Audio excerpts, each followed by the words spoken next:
A luta entre Takaba e Kenjaku começou e o Kenjaku mostrou que sabe até mesmo sobre a comédia japonesa. Então hoje eu vou fazer o review do capítulo 240 com a tradução oficial, beleza? Fica aí. A gente começa o capítulo com uma capa colorida. E como a capa colorida agora da versão oficial está mais limpa, mais bonitinha, deu pra ver que a orelha do Itadori aqui não foi completamente curada não, ao menos parece que não foi completamente curada, tá com uma bandana aqui, e isso é um detalhe bem legal, sempre muito interessante ver essas marcas de guerra do Itadori. Porém, a primeira página de fato do mangá é um flashback, porque essa reunião aqui da galerinha está acontecendo antes da luta do Satoru Gojo contra o Sukuna acabar de fato, e eles estão decidindo o que fazer com o Kenjaku. Segundo a Anjo, eles devem surpreender o Kenjaku antes da luta do Satoru contra o Sukuna acabar. Primeiro, ela diz que isso é necessário porque nada adiantaria eles derrotarem o Sukuna e o plano do Kenjaku der certo no final, que é o plano de assimilar todos os japoneses ao Tengen.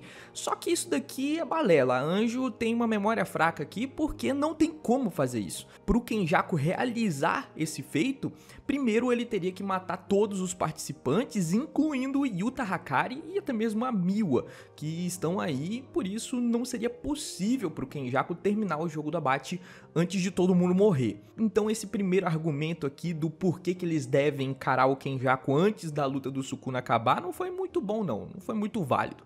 Mas a Anjo continua e agora sim ela bota um ponto interessante. Ela pergunta, e se o Satoru Gojo acabar perdendo pro Sukuna, como a gente viu que acabou perdendo de fato, e no momento em que eles forem enfrentar o Sukuna depois do Satoru Gojo, eles forem surpreendidos pelo Kenjaku. Essa é uma situação realmente bem complicada, eles estariam enfrentando dois xamãs muito fortes, e o próprio Hakari aqui diz que realmente não seria uma situação muito boa não, que ele não ia gostar disso daí não. Outro ponto aqui que a Anjo levanta é que caso eles consigam com muita dificuldade derrotar o Sukuna, caso o Satoru Gojo perca novamente aqui, eles estarão acabados, porque o Sukuna é muito forte, então é uma situação em que eles estariam fragilizados, e nesse momento o Kenjaku poderia aparecer também, então o Kenjaku faria mais ou menos o que eles estão fazendo com o Sukuna, o plano para derrotar o Sukuna é justamente esse, e o Kenjaku poderia fazer o mesmo com eles. Para caso você não tenha entendido o que a Anjo quis dizer aqui, o plano para eles derrotarem o Sukuna é que quando o Satoru Gojo perder e o Sukuna vai estar um pouco mais cansado, os próximos guerreiros irem lá para enfrentar, e caso esses guerreiros percam de novo e outros guerreiros, e assim não ir deixando o Sukuna descansar. É essa a ideia para derrotar o Sukuna. O que acontece aqui é que o Kenjaku pode fazer o mesmo. Essa galerinha Yuta Hakari vão estar cansados por ter conseguido derrotar o Sukuna, e aí o Kenjaku apareceria e seria game over para eles, porque todo mundo cansado não vai conseguir aguentar o Kenjaku. Sendo assim, a Anjo diz que eles devem mandar de fato um assassino para lidar logo com o Kenjaku. O Kusakabe então responde que na visão dele só tem uma pessoa apta a fazer isso, que é a Maki Zenin. Isso porque eles não podem mandar uma galera para enfrentar o Kenjaku, porque eles ainda têm que enfrentar o Sukuna, então eles têm que mandar uma única pessoa, e a única pessoa que teria chances ali contra o Kenjaku seria a Maki, porque nem mesmo os xamãs de grau 1 como ele e a Meimei não seriam capazes. A Meimei fica um pouco ali chateada com a afirmação, mas depois ela confirma, já que ela teve que sair correndo do Kenjaku quando eles se encontraram pela primeira vez. Porém, aqui começa a parada porque a Anjo recomenda o Takaba, e todo mundo ali é pego de surpresa, porque eles nem entendem o que o Takaba fala.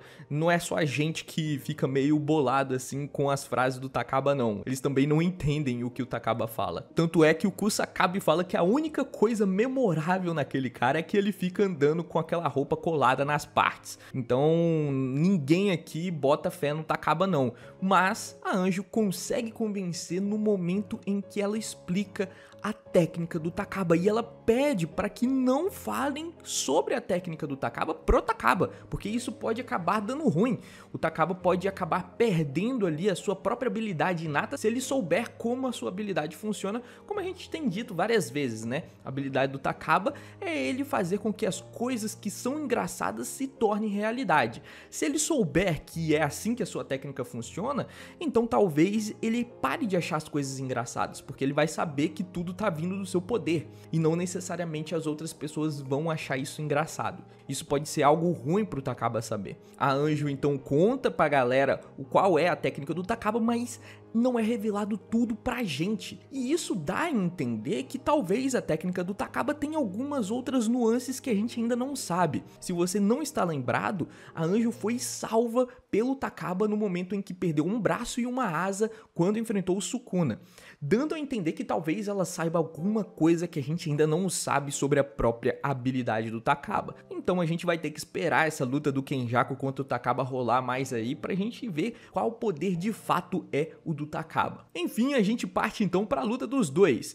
Kenjaku ataca utilizando aquelas centopeias de novo, essas centopeias já clássicas do Kenjaku e do Geto, e não causa dano nenhum no Takaba. O dano é completamente ignorado. Em seguida, a gente vê aqui um crossover com Yu-Gi-Oh! Pra quem não tinha pescado, isso daqui é com Yu-Gi-Oh! O Kenjaku está vestido de Bandit Cave, que é esse personagem aqui, e o Takaba, apesar de não estar vestido como o personagem que ele está imitando aqui, ele parece falar as falas do Maximilian Pegasus, que é outro personagem também de Yu-Gi-Oh! Bom, o Kenjaku, logo quando vê que está de óculos escuros e uma bandana, tira esses apetrechos e tenta imaginar qual é o poder do Takaba. Na visão dele, ele consegue materializar aquilo que imagina.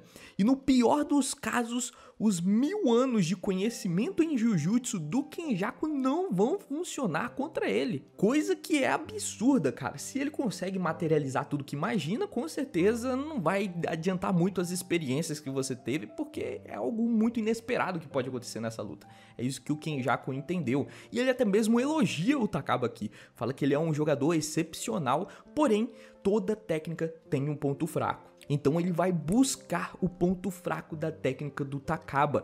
E a gente viu há pouco tempo atrás, principalmente no anime, que isso é um pouco verdade mesmo. Na luta contra o Chozo, a gente reparou muito bem isso. O Itadori conseguiu achar o ponto fraco ali da técnica de manipulação de sangue e conseguiu utilizar isso no meio da batalha. O Kenjaku vai tentar fazer a mesma coisa, só que com o Takaba achar o ponto fraco dessa técnica, que é absurda demais. Bom, aqui a conversa continua e o Takaba se apresenta. Ele fala que ele chegou na primeira rodada do P1 do ano passado. Isso daqui é um programa de comediantes, onde várias pessoas apresentam as suas piadas ali de forma solo e é tipo um concurso, eles vão avançando nesse concurso. O mais legal aqui é que o Kenjaku conhece isso e é algo extremamente nichado. E não só isso, o Kenjaku conhece a fundo todo esse nicho de comédia. Ele começa a conversar sobre o Nabi Nabi, que é esse concurso aí de comédias, com o Takaba, e o Takaba começa a reparar que ele entende muito bem de comédia mesmo. Tanto é que o Takaba usa uma referência de um comediante aqui, o Cão que Ri, e o Kenjaku sabe de onde ele veio, que é do programa Vocábula. Então, o Kenjaku é um profundo conhecedor dessa comédia japonesa. E eu também não acho muito estranho isso não, pô. O cara tem mais de 1000 anos de vida. Então ele vai procurar novos hobbies, ele vai conhecer coisa pra caramba mesmo. Até mesmo porque viver 1000 anos deve ser um pouco entediante, né? Então o cara deve ter um conhecimento absurdo sobre quase tudo no mundo. Bom, o Takaba fica surpreso que o Kenjaku, seu inimigo, é um fã de comédia. E por isso ele pergunta por que o Kenjaku está fazendo tudo isso. Matando gente e tentando criar um monstro fazendo uma fusão com as pessoas. E o Kenjaku responde que é simplesmente porque é interessante. É uma curiosidade intelectual do Kenjaku. O que já foi dito várias vezes aqui, o Kenjaku não tem uma motivação padrão shonen, de uma história antiga, triste, e que ele tá buscando vingança, esse tipo de coisa. Não, o cara simplesmente está curioso e está motivado a fazer essas coisas, essas atrocidades, simplesmente para suprir essa curiosidade. Afinal, ele também tem 1000 anos de novo, né? Então é um pouco entediante você não fazer coisas novas. Então tem sentido no Kenjaku fazer isso e é muito diferente. Eu achei muito legal isso ser reforçado agora. O Kenjaku não está buscando puro poder e nem uma vingança barata típica de shonen. Ele está buscando simplesmente se entreter, buscando suprir essa curiosidade intelectual. É tipo um cientista mesmo e está atrás dos seus sonhos. Achei muito maneiro isso daqui. Bom, Takaba então interpreta de uma forma otimista, porque se existir algo ainda mais interessante, então talvez o Kenjaku pare de matar as pessoas e pare de tentar destruir o Japão inteiro. Sendo assim, o objetivo do Takaba é tentar fazer com que o Kenjaku sorria, tentar entreter o Kenjaku para que ele não precise mais matar o Japão inteiro. Dessa forma, o Takaba utiliza sua melhor piada, que é aquela que a gente já viu. Mas uai, faz diferença pro uai faz? E é uma piada tão ruim, cara, que é até difícil de ler esse negócio, de tão ruim que é. O Kenjaku logicamente não acha graça nenhuma, e o pior aqui pro Takaba é que ele entendeu a piada. Não é porque ele não entendeu como a gente, eu não tinha entendido essa piada aqui. E não é por isso que o Kenjaku não achou engraçado, é simplesmente porque a piada é muito ruim mesmo. Kenjaku então começa a explicar logicamente o porquê que a piada do Takaba não é boa. E ele explica aqui direitinho, cara, de uma forma bem lógica mesmo. E principalmente a forma que o Takaba conta essa piada não se preocupa com o público, porque o público não tem como saber o que ele quer dizer mesmo. Então, de uma forma resumida aqui, pela explicação do Kenjaku, é como se o Takaba tivesse soltado aí uma frase de efeito aleatória mesmo. E isso machuca profundamente o Takaba. Isso porque ser refutado logicamente por alguém que entende do assunto machuca muito o Takaba, que de fato tinha pensado que essa piada era engraçada.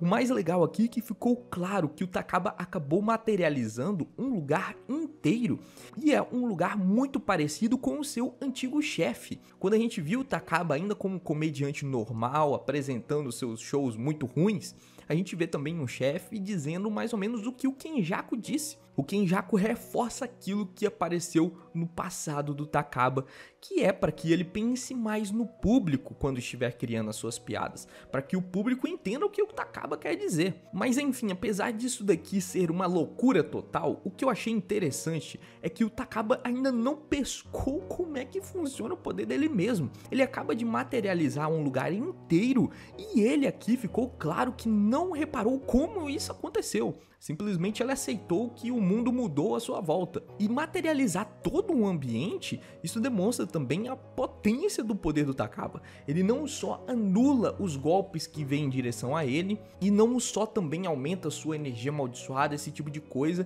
ele materializa um ambiente inteiro. Então essa habilidade tem um potencial realmente muito grande. Mas enfim, voltando aqui pro mangá, o Kenjaku faz essa crítica aí ao Takaba, que o Takaba sente muito, e finalmente o Kenjaku consegue dar um golpe efetivo. Ele dá uma cotovelada no estômago aqui do Takaba, que sai voando. E pela primeira vez, um golpe surtiu efeito no Takaba. Com isso, o Kenjaku conclui que a condição de ativação da técnica é a confiança e convicção do próprio feiticeiro. Sendo assim, o objetivo do Kenjaku passa a ser esmagar a confiança na comédia do Takaba. Simplesmente mostrar que o Takaba é ruim, deixar ele com uma autoestima lá embaixo mesmo, e aí o Kenjaku vai conseguir acertar o Takaba. Esse é o plano do Kenjaku a partir de agora. Depois de levar esse golpe, o Takaba ainda tenta argumentar de alguma forma, fala que não importa se o Kenjaku não achar graça, o importante é todo o resto rir. Porém, o Kenjaku esmaga de novo a confiança do Takaba. A resposta aqui em português não ficou muito boa. O Kenjaku responde: é o que você diz, não?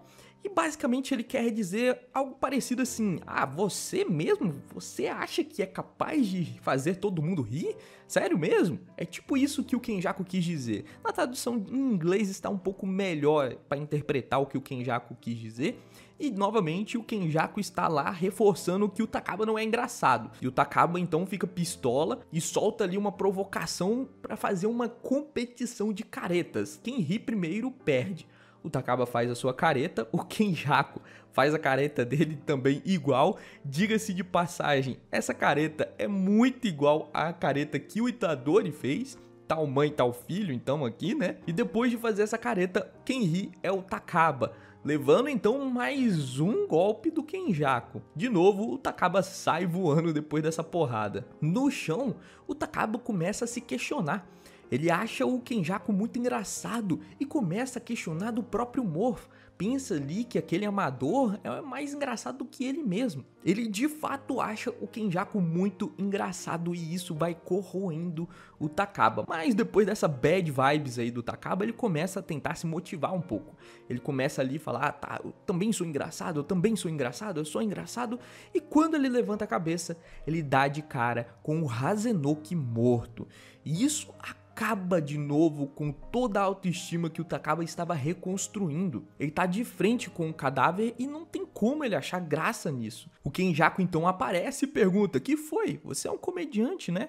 Então ria, sorria. E o Takaba não consegue.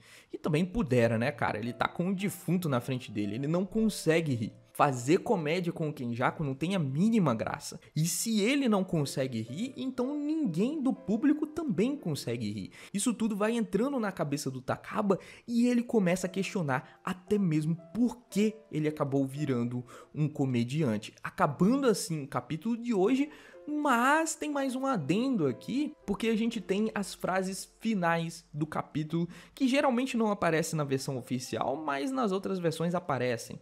A frase diz, quebrando a ilusão do vermelho ser proibido.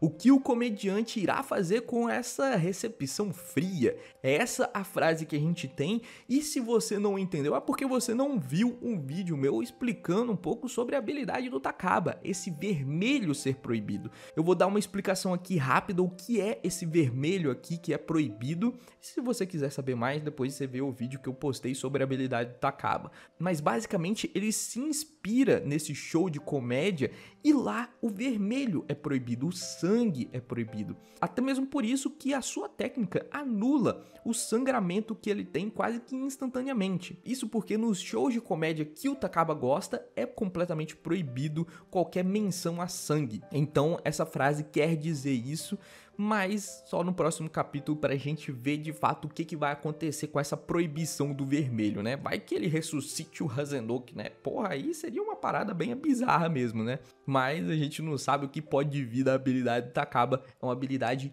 impressionante que eu tô doido pra ver um pouco mais sobre esse poder. No mais, eu vou ficando por aqui. Deixe nos comentários também o que você acha que o Takaba vai fazer. Se ele vai perder quase que instantaneamente no próximo capítulo ou se ele vai mostrar algo novo. Deixa aqui nos comentários a sua opinião e, claro, se inscreva no canal para não perder nada de Jujutsu Kaisen, beleza? No mais, eu vou ficando por aqui. A gente se vê no próximo conteúdo. Até mais!